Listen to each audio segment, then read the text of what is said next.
The first thing we need to do is the President of the United States has to stop igniting the flames of hatred and bigotry and division in this country. We all bleed the same. We all defend this nation when it comes under attack. We are all Americans, not just you, Mr. Trump, and the people you want to vote for you. Represent us all. I don't believe any of what you said today. You have no legitimacy and you have no standing until you have your own personal self-examination about the contributions that you have made to white nationalism and white supremacy and its rise in the United States of America. David Urban, what is your response to... I just would like to let David Urban respond to that, David. I mean, Poppy, so listen, you know, Congressman Gutierrez obviously has his perspective, which I don't agree with. You know, I again would go back and say I do believe we need some common sense. The Congress of the United States, I agree with Congressman Gutierrez, that Congress needs to get into action and really find some common sense things they can do about, you know, to deal with the gun problem in America. Look, in his state of Illinois and Chicago, more people die, you know, every week, every month from gun violence than doing this shooting. There needs to be a holistic approach so Americans can be safe in their homes, and not worry about being killed anywhere. John Avlon, let me ask you a question. Here's the problem. The question Donald Trump here, doesn't care as about always, inner city people that live in Chicago. He doesn't care about people that live in Chicago and that are dying because of gun violence. He doesn't care. He simply wants to use us as a foil to speak to his political base. Look, the fact is the President of the United States must stop inciting violence in America. He is inciter-in-chief of the violence that we are living in America. He has a huge platform, and there was no self-examination of his own contribution. Stop calling people like me breeders. Stop calling people like me murderers. My mom and dad are great people. My children are great people. We came to America to contribute. Stop demonizing us. We love our neighbors and care for our neighbors, and we have contributed to the great success and democracy of what is America. Stop using us as political pawns in your game of re-election. The American people should be first forward. Look, we're going to be back here 2 weeks, and here's what I predict. Nothing happened because this president will not act. The last time we had the Brady bill, the last time we had assault weapons ban, we had a Democratic president, a Democratic House, a Democratic, and you know what the Republicans did? They used our advancement of gun control to take and make sure we didn't have a majority in the House of Representatives. They use it against us.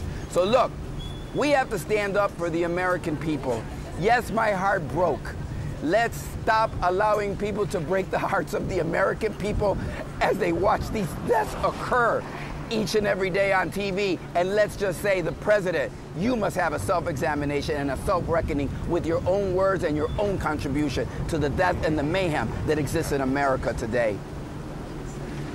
John Avlon, I want to ask you a question there. Jimmy Poppy, listen. I was just going to say, listen, to the Congressman's point, look, there have been plenty, again, to go back, 1966, this is when this started. There have been plenty, there was a Democratic president then, there have been plenty of Democratic presidents and Democratic Congresses with Democratic majorities to move common sense gun legislation forward. America needs to act. We do need to do things. It needs to be a holistic approach. You just can't take away magazines and think everything's going to be better. You need a holistic approach to this, and we really do need to address it if America needs to be safer. But the Republican Party is owned by the NRA. Yeah. It's owned by the NRA. The President of the United States, when he won his election, went to the NRA. They contributed tens of millions of dollars to his campaign. They are foremost against any attempt by the legislative branch of government or by the executive branch of government to put the people of the United States first again of their guns. One at a time, please, gentlemen. We're not getting anywhere when you're talking over each other. David, a quick response, then I want to get to John Avlon. Yeah, I was just going to, look, I was going to, just again, you know, there have been Democratic majorities in the House and Senate, but with large margins, with Democratic presidents. You know, Congressman Gutierrez is not telling the truth when he says this is simply the Republicans holding up the world. It's not true. You're not being honest, Congressman. David, the facts are, you know as well as me, that the NRA ratings for Republican congressmen matter, and if they vote for gun control legislation, they get primary. That's a fact. John Avlon, Jim, they matter for Democratic congressmen as well.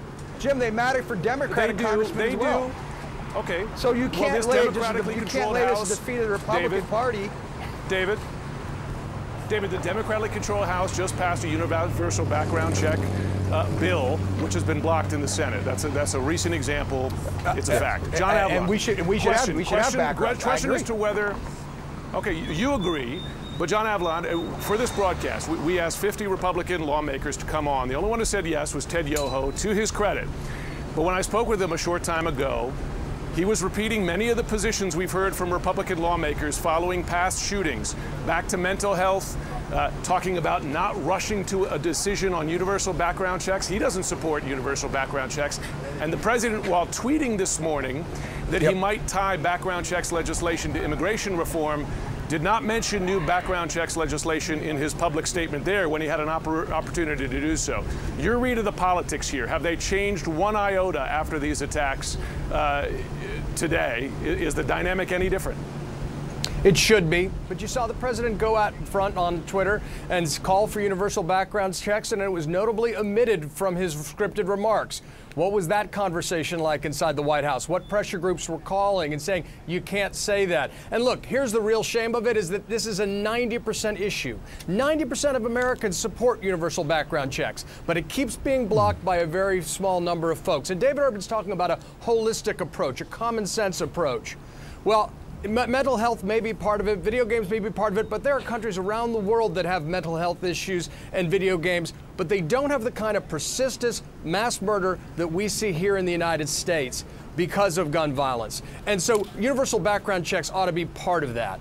You know, let's not be naive about what can get through, but let's also not disagree about the fact that this has been blocked by Mitch McConnell, opposed by Republican presidents over and over again. This is not an issue where there's mythic moral equivalence even a little bit.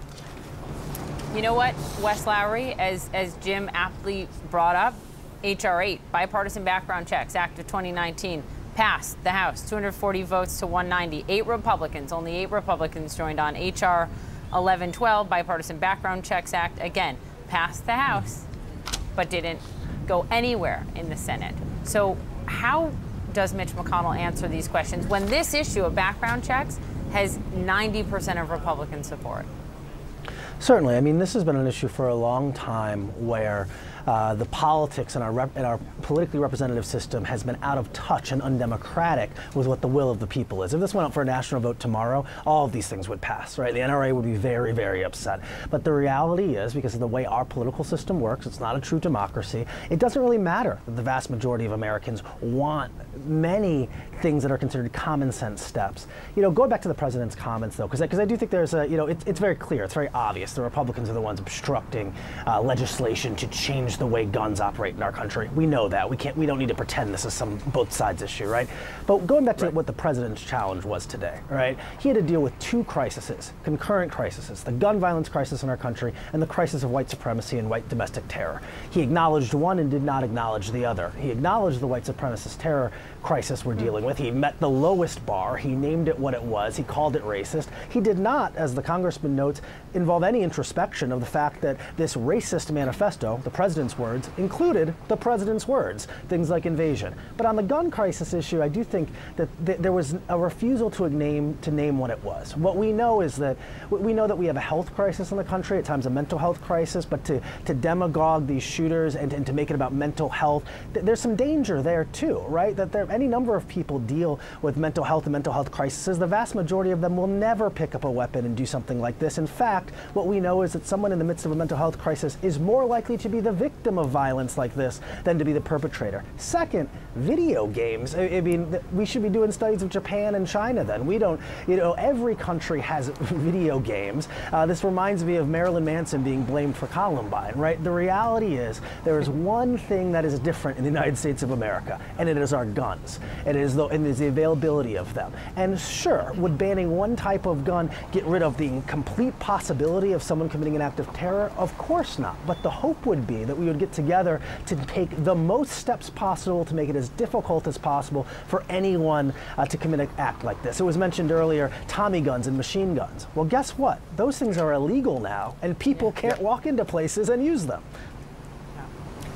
The important point of that, they've been illegal since the 1930s, right? I mean, the president talked about mental health. David Urban talked about mental health. And one of the first things he did was overturn an executive order by Obama when he came in that dealt with gun access to folks with mental health issues. So, I mean, maybe that's a reversal. Maybe it's some sign of progress. But let's look at the whole field and not be naive, because that speech was about isolating just a lot of Republican talking points that don't get to the heart of the issue we deal with too often in America.